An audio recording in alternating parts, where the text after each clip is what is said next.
नमस्कार दोस्तों, मैं आपकी प्यारी अमनदीप कौर आज फिर से हाजिर हूँ आपके लिए एक नई स्टोरी के साथ जिसका नाम है डिप्रेशन, जो कि लोगों को अंदर ही अंदर खाए जा रहा है। कुछ लोग इसकी बीमारी के शिकार हो रहे हैं और कुछ की ये बीमारी इतनी बढ़ चुकी है कि उनके पास आत्महत्या के अलावा और कोई ऑप्शन नहीं रहता है।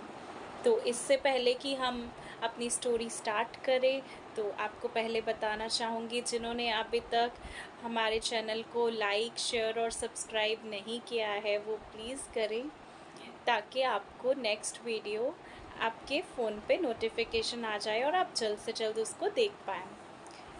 तो शुरू करने जा रही हूँ आज की स्टोरी, डिप्रेशन। तो एक प्रोफेसर क्लास ले रहे थे।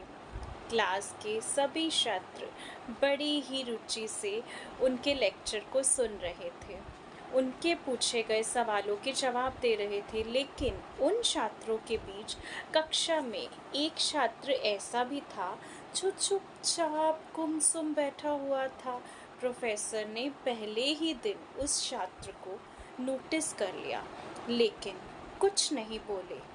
4-5 दिन के बाद जब ऐसा ही चलता रहा तो उन्होंने उस छात्र को क्लास के बाद अपने केबिन में बुलाया और पूछा, तुम हर समय उदास रहते हो, क्लास में अकेले चुपचाप बैठे रहते हो गुमसुम से, लेक्चर पर भी ध्यान नहीं देते, तो क्या कोई परेशानी है? क्या कोई बात है जो छुपा रहे हो?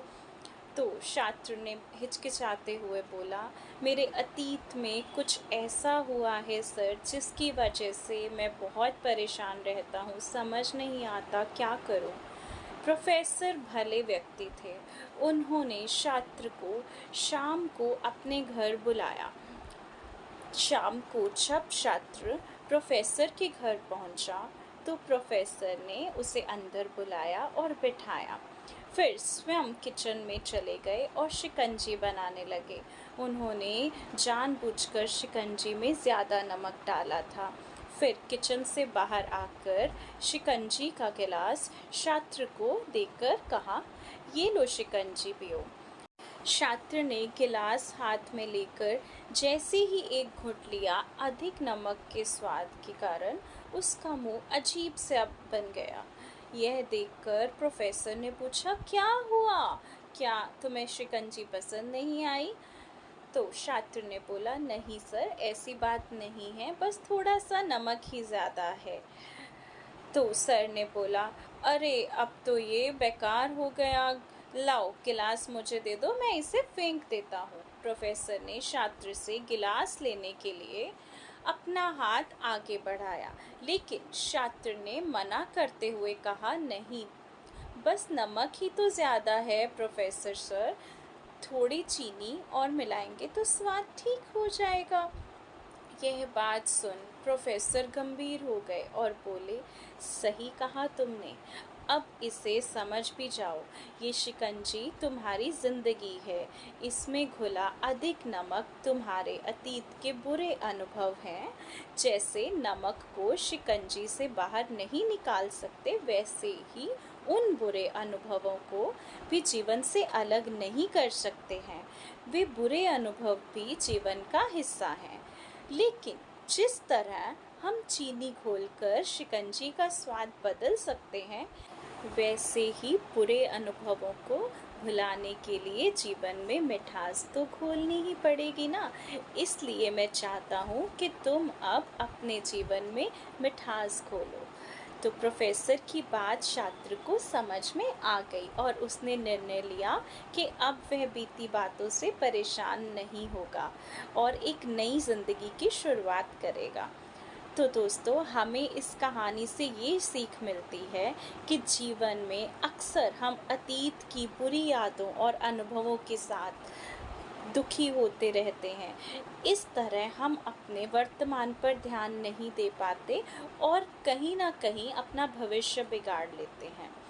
जो हो चुका उसे सुधारा नहीं जा सकता, लेकिन कम से कम उसे भुलाया तो जा सकता है और उन्हें भुलाने के लिए नई मिठास यादें हमें अब आज बनानी पड़ेंगी। वैसे ही बुरे अनुभवों को भुलाने के लिए जीवन में मिठास तो घोलनी ही पड़ेगी ना। इसलिए मैं चाहता हूँ कि तुम अब अपने जीवन में मिठास घोलो। तो प्रोफेसर की बात छात्र को समझ में आ गई और उसने निर्णय लिया कि अब वह बीती बातों से परेशान नहीं होगा और एक नई जिंदगी की शुरुआत करेगा। तो दोस्तों, हमें इस कहानी से ये सीख मिलती है कि जीवन में अक्सर हम अतीत की बुरी यादों और अनुभवों के साथ दुखी होते रहते हैं। इस तरह हम अपने वर्तमान पर ध्यान नहीं दे पाते और कहीं ना कहीं अपना भविष्य बिगाड़ लेते हैं। जो हो चुका उसे सुधारा नहीं जा सकता, लेकिन कम से कम उसे भुलाया तो जा सकता है और उन्हें भुलाने के लिए नई मिठास यादें हमें अब आज बनानी पड़ेंगी। जीवन में मीठे और खुशी के लम्हों को पाने के लिए हमें आज अपना वर्तमान सही करना होगा और इसे जीना होगा। जी हाँ, तो ये थी कहानी और उसकी सीख भी बहुत अच्छी थी। तो हमें डिप्रेशन में नहीं रहना है किसी को भी, चाहे वो कोई बच्चा है चाहे वो कोई बूढ़ा है। ये मेरी विनती है आपसे। धन्यवाद। और अगली स्टोरी में आपसे फिर से मिलते हैं। तब तक हमारे चैनल को लाइक, शेयर और सब्सक्राइब ज़रूर कीजिए। इस कहानी से मैं अपने भी विचार आपसे कुछ साझे करना चाहती हूँ।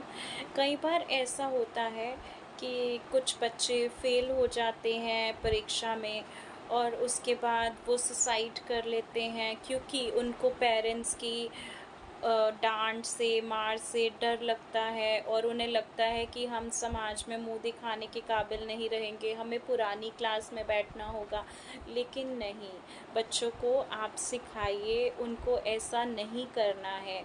अगर सारे ही फर्स्ट आ जाएं, सेकंड आ जाएं और पास हो जाएं कक्षा में, तो सारे ही आइंस्टाइन बन जाएंगे ना। तो सब एक जैसे नहीं होते हैं। अगर आप मेहनत आप पूरी कीजिए और अगर आप नहीं पास हुए तो क्या हो गया, अभी ज़िंदगी ख़त्म नहीं हुई है। अभी आपको बहुत कुछ करना है, कोई प्रॉब्लम नहीं है, आप दोबारा से ट्राई कीजिए। तो बिल्कुल प्रयास करने से क्या नहीं हो सकता। और पढ़ाई, इसके अलावा भी और बहुत कुछ है। अगर आप पढ़ाई में अव्वल नंबर पे नहीं हैं तो जाहिर है कोई ना कोई ऐसा टैलेंट आप में ज़रूर होगा जो और किसी में नहीं होगा। तो जाहिर है आपको मेरी स्टोरी ज़रूर पसंद आई होगी, लेकिन इस पे काम भी कीजिएगा। डिप्रेशन में नहीं रहना है किसी को। धन्यवाद। आशा करती हूँ आपको मेरी स्टोरी बहुत पसंद आई होगी।